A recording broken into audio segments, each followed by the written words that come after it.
अगर पृथ्वी गोल है तो हम नीचे क्यों नहीं गिरते? और जो लोग पृथ्वी के नीचे रहते हैं वो सीधे कैसे खड़े रहते हैं? उन्हें तो नीचे गिर जाना चाहिए। इसीलिए आज मैं आपको इसे अच्छे से समझाने का प्रयास करूंगा।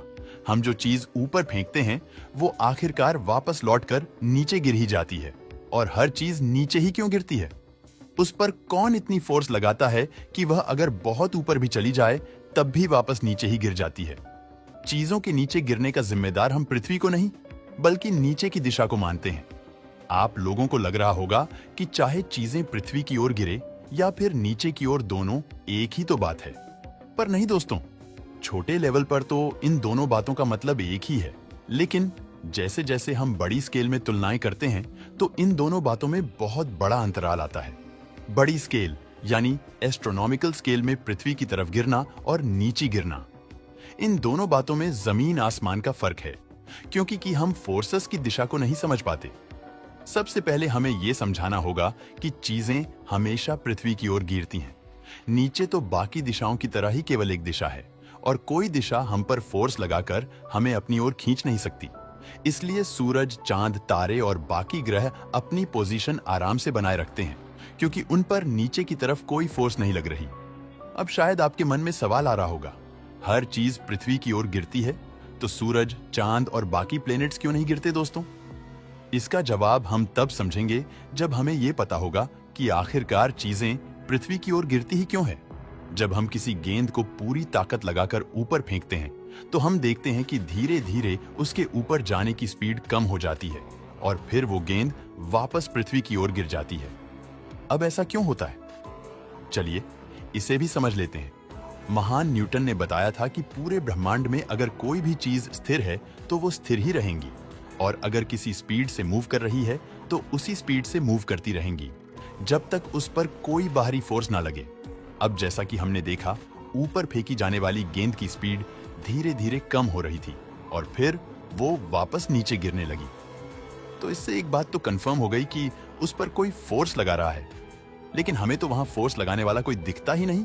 तो फिर ऐसा कैसे हो सकता है? असल में इसका जवाब यह है कि किसी भी चीज को बिना छुए भी उस पर फोर्स लगाई जा सकती है। इस पर यकीन करना थोड़ा मुश्किल है, लेकिन ऐसा ही होता है। दोस्तों, फोर्सेस असल में दो तरह की होती हैं, नंबर 1 कॉन्टैक्ट फोर्स और नंबर 2 नॉन कॉन्टैक्ट फोर्स।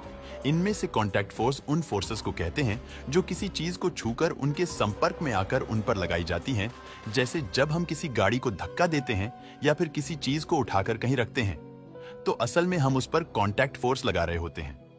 दूसरी तरफ नॉन कॉन्टैक्ट फोर्स या फिर फील्ड फोर्स उन फोर्स को कहा जाता है जो किसी ऑब्जेक्ट के डायरेक्ट फिजिकल कांटेक्ट में आए बिना भी लगाई जा सकती है। ब्रह्मांड में ऐसी केवल 4 नॉन कॉन्टैक्ट फोर्स हैं।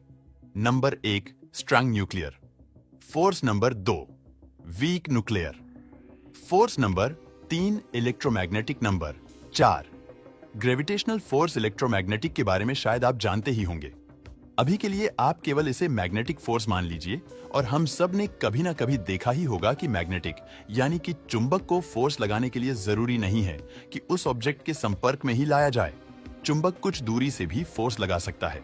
बिल्कुल इसी तरह काम करती है हमारी ग्रेविटी को भी फोर्स लगाने के लिए किसी फिजिकल मीडियम की जरूरत नहीं है।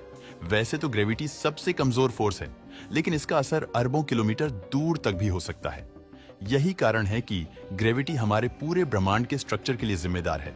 सबसे पहले ये जान लेते हैं कि ग्रेविटी की इस ताकत के लिए जिम्मेदार कौन है। ग्रेविटी सीधे सीधे किसी ऑब्जेक्ट के मास पर निर्भर करती है। मास का मतलब होता है असल में किसी ऑब्जेक्ट में कितना मैटर मौजूद है। मास हर वक्त हर जगह एक ही रहता है। किसी दूसरे ग्रह या फिर अंतरिक्ष में भी जाने पर आपके मास में कोई प्रभाव नहीं पड़ेगा। दरअसल पृथ्वी जिस ताकत से आपको अपनी ओर खींचती है वही आपका वेट होता है।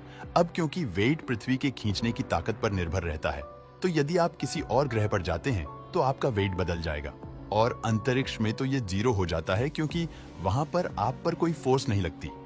वेट और मास एक दूसरे से जुड़े हुए भी हैं। पूरी पृथ्वी का मास हमसे और आपसे करोड़ों गुना ज्यादा है, और इसलिए वो हम पर एक बड़ी ग्रेविटेशनल फोर्स लगा सकती है। अब क्योंकि यह फोर्स हम पर हर वक्त लगता रहता है, इसलिए हम जब भी किसी चीज को ऊपर फेंकते हैं तो वह कुछ देर बाद वापस नीचे गिरी जाती है। पूरी पृथ्वी द्वारा लगाई गई फोर्स बहुत ज्यादा होती है, लेकिन इससे बचने का भी एक रास्ता है। अगर हम किसी चीज को लगभग 12 किलोमीटर प्रति सेकंड की रफ्तार से फेंकें, तो वह पृथ्वी की ग्रेविटेशनल फील्ड को छोड़कर बाहर निकल जाएगी, यानी कि वह अंतरिक्ष में चली जाएगी। इसी तरह हमारे सूरज का मास भी पृथ्वी से लाखों गुना ज्यादा है और वो भी पृथ्वी को बिल्कुल उसी तरह खींचता है जिस तरह पृथ्वी हमें अपनी तरफ खींचती है। लेकिन अब आपके मन में एक सवाल होगा कि अगर ऐसा है तो पृथ्वी और बाकी ग्रह सूरज में गिरते क्यों नहीं? इसका कारण ये है दोस्तों, क्योंकि पृथ्वी सूरज के चारों ओर घूम रही है तो उस पर भी लग रहा है जो इससे बाहर की ओर धकेलता है। अब क्योंकि ग्रेविटेशनल फोर्स और सेंट्रीफ्यूगल फोर्स एक बैलेंस में बने रहते हैं, तो पृथ्वी भी आराम से सूर्य का चक्कर लगाती रहती है। बिल्कुल यही पृथ्वी और चांद के केस में भी होता है। शायद अब आपको पता चल गया होगा कि क्यों पृथ्वी के गोल होने के बावजूद भी कोई चीज नीचे नहीं गिरती। मुझे उम्मीद है कि आपको अब आपके सवाल का जवाब मिल गया होगा। अगर आपकी कोई राय है तो हमें कमेंट में जरूर बताना।